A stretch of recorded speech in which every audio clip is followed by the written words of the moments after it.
നമസ്കാരം സുഹൃത്തുക്കളെ, ഏവർക്കും അക്ഷയ കേരളത്തിലേക്ക് ഒരിക്കൽ കൂടി ഹൃദയം നിറഞ്ഞ സ്വാഗതം. കഴിഞ്ഞ കുറച്ച് ദിവസങ്ങളായി സോഷ്യൽ മീഡിയയിൽ ഏറ്റവും കൂടുതൽ ചർച്ച ചെയ്യപ്പെടുന്ന രണ്ട് വിഷയങ്ങളാണ് ഇന്ന് നമ്മൾ പരിശോധിക്കുന്നത്. ഒന്ന്, സംസ്ഥാന സർക്കാരിൻ്റെ പദ്ധതിയായ സ്ത്രീ സുരക്ഷാ പെൻഷൻ നിർത്തലാക്കിയോ, ഇനി 4000 രൂപ ലഭിക്കുമോ, പുതിയ പദ്ധതി വരുമോ എന്നുള്ള കാര്യങ്ങൾ.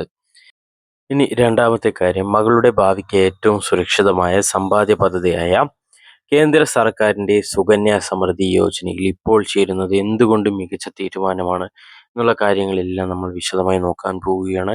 അതുപോലെ തന്നെ ഇന്ന് പുലർച്ചെ എല്ലാവരുടെയും മൊബൈൽ ഫോണിലേക്കും ഒരു അലേർട്ട് വന്നിട്ടുണ്ടാവും. അതിൻ്റെ കാര്യങ്ങൾ, നിങ്ങളുടെ ഫോൺ ഹാക്കായതാണോ, അതിനെക്കുറിച്ച് പരിഭ്രാന്തരാകേണ്ട കാര്യമുണ്ടോ എന്നുള്ള കാര്യങ്ങൾ എല്ലാം നമ്മൾ വിശദമായി നോക്കുകയാണ്. അപ്പോൾ ചാനൽ ആദ്യമായി കാണുന്നവരാണെങ്കിൽ ചാനൽ സബ്സ്ക്രൈബ് ചെയ്യാനും ബെല്ലൈക്കൻ എനേബിൾ ചെയ്യാനും ഹൈപ്പ് ചെയ്യാനും ലൈക്ക് ചെയ്യാനും നിങ്ങളുടെ അഭിപ്രായങ്ങൾ കമൻറ്റ് ചെയ്യാനും മറക്കരുത്. അപ്പോൾ നമുക്ക് ആദ്യം സുകന്യ സമൃദ്ധി യോജന എന്താണ്, അതിനെക്കുറിച്ചുള്ള കാര്യങ്ങൾ നമുക്ക് നോക്കാം. ഓരോ മാതാപിതാക്കളും അറിഞ്ഞിരിക്കേണ്ട ഒരു പ്രധാന പദ്ധതിയാണ് സുകന്യ സമൃദ്ധി യോജന. പെൺകുട്ടികളുടെ ഭാവി സാമ്പത്തിക സുരക്ഷ ഉറപ്പാക്കാൻ കേന്ദ്ര സർക്കാർ ആരംഭിച്ച ദീർഘകാല നിക്ഷേപ പദ്ധതിയാണ് സുകന്യ സമൃദ്ധി യോജന.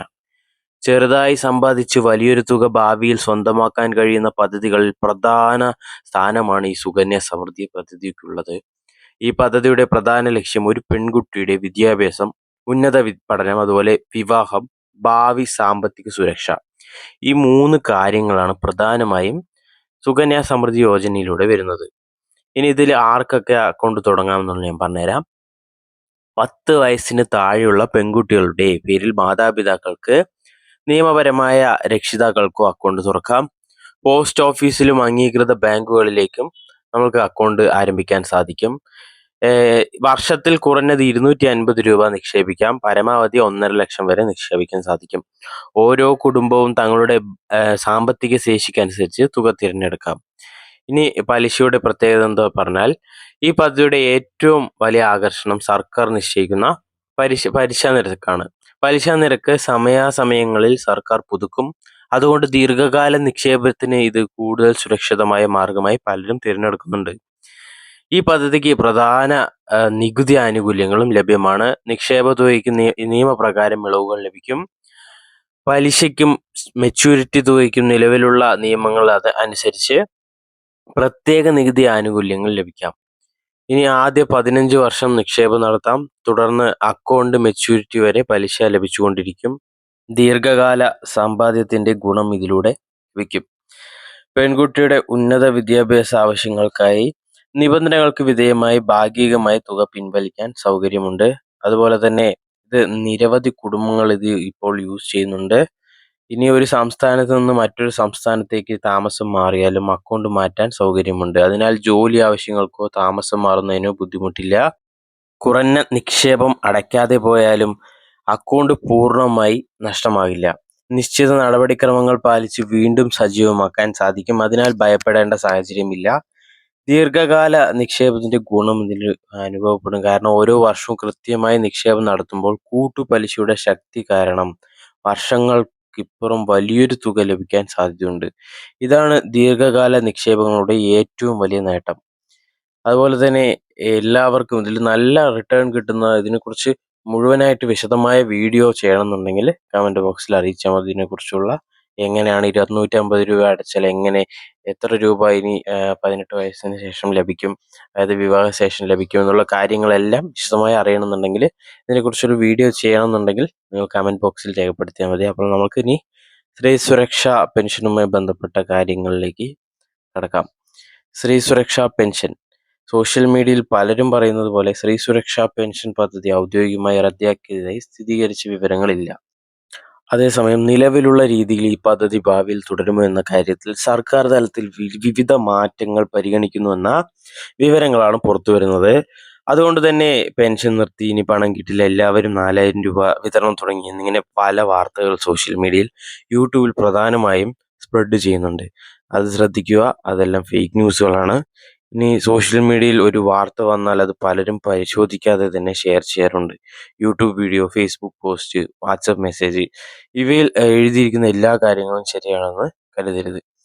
ഇനി ഈ ഒരു സ്ത്രീ സുരക്ഷാ പെൻഷൻ അതിൽ വിവിധ റിപ്പോർട്ടുകൾ പ്രകാരം സ്ത്രീകൾക്ക് വെറും മാസ പെൻഷൻ മാത്രം നൽകുന്ന രീതിക്ക് പകരം കൂടുതൽ സമഗ്രമായ ക്ഷേമ പദ്ധതി കൊണ്ടുവരാനുള്ള ചർച്ചകളാണ് ഇപ്പോൾ നടക്കുന്നത്. അതിൽ ഉൾപ്പെടാൻ സാധ്യതയുള്ള മേഖലകൾ തൊഴിലവസരങ്ങൾ, സ്വയം തൊഴിൽ സഹായം, സാമ്പത്തിക സ്വയം പര്യാപ്തത, പരിശീലന പദ്ധതികൾ, വനിതാ സംരംഭകർക്കുള്ള സഹായങ്ങൾ, അതുപോലെ കുടുംബ സാമ്പത്തിക ശാക്തീകരണം. അതായത് മാസത്തിൽ ഒരു 1000 രൂപ തുക നൽകുന്നതിൽ മാത്രം ഒതുങ്ങാതെ ദീർഘകാല നേട്ടം നൽകുന്ന പദ്ധതികളിലേക്കാണ് ശ്രദ്ധ മാറുന്നത്. നിലവിൽ ആനുകൂല്യങ്ങൾ വാങ്ങുന്നവർ എന്ത് ചെയ്യണം എന്നുള്ള ചോദ്യം കമന്റ് ബോക്സിൽ വരാറുണ്ട്. ഇതാണ് ഏറ്റവും പ്രധാനപ്പെട്ട ചോദ്യം. ഒന്നാമതായി, പേടിക്കേണ്ട ആവശ്യമില്ല. രണ്ടാമതായി, ആരെങ്കിലും പറഞ്ഞതുകൊണ്ട് അപേക്ഷ റദ്ദാക്കുകയോ പുതിയ അപേക്ഷ നൽകുകയോ ചെയ്യരുത്. സർക്കാർ ഔദ്യോഗികമായി അറിയിക്കുന്നതുവരെ നിലവിൽ വിവരങ്ങൾ മാത്രം വിശ്വസിക്കുക. രേഖകൾ അപ്ഡേറ്റ് ചെയ്തിട്ടുണ്ടോ നിങ്ങളുടെ? അതായത് ഭാവിയിൽ എന്തെങ്കിലും മാറ്റം വന്നാൽ രേഖകൾ ശരിയായിരിക്കണം. അതിനാൽ ഈ പറയുന്ന കാര്യങ്ങൾ: Aadhaar number, bank account, mobile number, bank account ആധാറുമായി ബന്ധിപ്പിച്ചിട്ടുണ്ടോ, അതുപോലെ വിലാസ രേഖകൾ, ആവശ്യമായ KYC പൂർത്തിയാക്കിയിട്ടുണ്ടോ എന്നുള്ള കാര്യങ്ങളൊക്കെ ശ്രദ്ധിക്കേണ്ടതുണ്ട്. അതുപോലെ പ്രധാനമായും ശ്രദ്ധിക്കുക, ഭാവിയിൽ പുതിയൊരു പദ്ധതി കൊണ്ടുവരാനാണ് ഇപ്പോൾ UDF സർക്കാർ ശ്രമിക്കുന്നത്. കാരണം LDF സർക്കാരിൻ്റെ അവസാന ഒരു മാസത്തിന് മുൻപാണ് ഈ ഒരു പദ്ധതി തുടങ്ങിയതെന്നും ഇതിൽ പല ക്രമക്കേടുകളുണ്ട്, അതായത് ഇതിൽ ഫുൾ വെരിഫിക്കേഷൻ പൂർത്തിയാക്കിയിട്ടില്ല എന്നെല്ലാമാണ് മുഖ്യമന്ത്രി പറഞ്ഞത്. അതുകൊണ്ട് തന്നെ പുതിയൊരു പദ്ധതി 6 മാസത്തിനുള്ളിൽ വരുമെന്നാണ് പറഞ്ഞിരിക്കുന്നത്. പക്ഷേ പഴയൊരു പദ്ധതി ആയിരിക്കില്ല, പേര് പോലും ചിലപ്പോൾ മാറും. ഇന്ദിര ഗ്യാരണ്ടിയുമായി ബന്ധപ്പെട്ട ഒരു പുതിയൊരു പദ്ധതിയായിട്ടായിരിക്കും ഇത് വരാൻ സാധ്യതയുള്ളത്. അതുപോലെ ഒരു പ്രത്യേക കാര്യമാണ് സുഹൃത്തുക്കളെ, ഇന്ന് പുലർച്ചെ ചിലർക്ക് ഏകദേശം 4 മണിയോടെ മൊബൈൽ ഫോണിൽ വലിയ ശബ്ദത്തോടു കൂടിയ എക്സ്ട്രീംലി സിവിയർ അലേർട്ട് എന്ന് പറഞ്ഞൊരു അടിയന്തര സന്ദേശം ലഭിച്ചിട്ടുണ്ടാവും. പെട്ടെന്ന് മുഴങ്ങിയ അലാറം കേട്ട് പലരും ഭയപ്പെട്ടിട്ടുണ്ടാവും. എന്താണ് സംഭവിച്ചതെന്ന് നമുക്ക് നോക്കാം. ഇതിൽ ആരും ആശങ്കപ്പെടേണ്ട കാര്യമില്ല.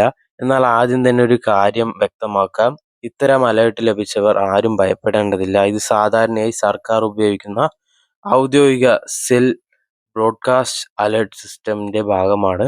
കനത്ത മഴ, ഇടിമിന്നൽ, വെള്ളപ്പൊക്കം, ചുഴലിക്കാറ്റ്, ഉഷ്ണതരംഗം തുടങ്ങിയ അടിയന്തര സാഹചര്യങ്ങളിൽ ജനങ്ങൾക്ക് അതിവേഗ മുന്നറിയിപ്പ് നൽകാനാണ് ഈ സംവിധാനം ഉപയോഗിക്കുന്നത്.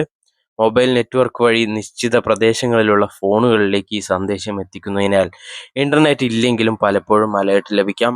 അതുകൊണ്ട് ഇത്തരത്തിലുള്ള സന്ദേശങ്ങൾ വീണ്ടും ലഭിച്ചാൽ ഭയപ്പെടുകയോ തെറ്റായ വാർത്തകൾ വിശ്വസിക്കുകയോ ചെയ്യരുത്. സന്ദേശം ശ്രദ്ധയോടെ വായിച്ച് അതിലുള്ള നിർദ്ദേശങ്ങൾ പാലിക്കുകയും കാലാവസ്ഥാ വകുപ്പിന്റെ, സർക്കാർ അധികൃതരുടെയും ഔദ്യോഗിക അറിയിപ്പുകൾ മാത്രം പിന്തുടരുകയും ചെയ്യുക. അപ്പോൾ ഈ കാര്യങ്ങൾ ശ്രദ്ധിക്കുക. സ്ത്രീ സുരക്ഷാ പെൻഷൻ പൂർണ്ണമായും നിർത്തലാക്കിയതായി പറഞ്ഞിട്ടില്ല. അതേപടി ഒരു പെൻഷൻ പദ്ധതി ഭാവിയിൽ കൊണ്ടുവരുമെന്നാണ് ഇപ്പോൾ UDF സർക്കാർ വ്യക്തമായിരിക്കുന്നത്. അതുപോലെ തന്നെ സുകന്യ സമൃദ്ധി യോജനയുമായി ബന്ധപ്പെട്ട ഒരു പൂർണ്ണ വിവരമായിട്ടുള്ള ഒരു വീഡിയോ ചെയ്യണമെന്നുണ്ടെങ്കിൽ അത് കമന്റ് ബോക്സിൽ രേഖപ്പെടുത്തുക. അപ്പോൾ ഇതൊക്കെയാണ് നമ്മളിന്ന് ചർച്ച ചെയ്തത്. ചാനൽ ആദ്യമായി കാണുന്നവരാണെങ്കിൽ സബ്സ്ക്രൈബ് ചെയ്യാനും ഈ വിവരങ്ങൾ നിങ്ങളുടെ സുഹൃത്തുക്കൾക്കും കുടുംബാംഗങ്ങൾക്കും ഷെയർ ചെയ്യാനും ബെല്ലൈക്കൻ എനേബിൾ ചെയ്യാനും ഞങ്ങളെ സപ്പോർട്ട് ചെയ്യാൻ ഹൈപ്പ് ചെയ്യാനും ലൈക്ക് ചെയ്യാനും മറക്കരുത്. വീണ്ടും ഒരു വീഡിയോയിൽ കാണാം. അതുവരേക്കും നന്ദി, നമസ്കാരം.